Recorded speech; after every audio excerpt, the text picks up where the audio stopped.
শুক্রবার বিকেলে টঙ্গীর পূর্ব আরিশপুর জামাইবাজারের সেতুভিলার 8তলা ভবনের 2য় তলার একটি ফ্ল্যাট থেকে রক্তাক্ত অবস্থায় উদ্ধার করা হয় 6 বছরের মালিহা ও 4 বছর বয়সী আব্দুল্লাহর মরদেহ।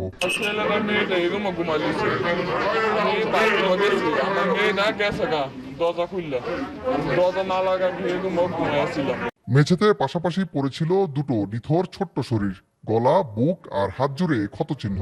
এমন নির্মমতায় হতবাক প্রতিবেশীরা। বাড়ি গিয়ে বলতেছে ভাই উঠেন, আমার বাচ্চার একটা দিন বাইরে লাগছে। তো দৌড় আইসে আইয়া যে অবস্থা, আমার ভাই স্টেনে চলে গেছে। আমার ওয়াইফের একটু সমস্যা আছে, আমি পুলিশে বলছি এবং আমি বলছি যে আমার রুমের সামনে ক্যামেরা আছে, নিচে সিকিউরিটি গার্ড আছে। পুলিশ জানায় নিহত 2 শিশুকে কুপিয়ে হত্যা করা হয়েছে। তবে কেন বা কি কারণে তাদের হত্যা করা হয়েছে তা নিশ্চিত হওয়া যায়নি। তবে জিজ্ঞাসাবাদের জন্য বাবা মা দুজনকেই থানায় রাখা হয়েছে।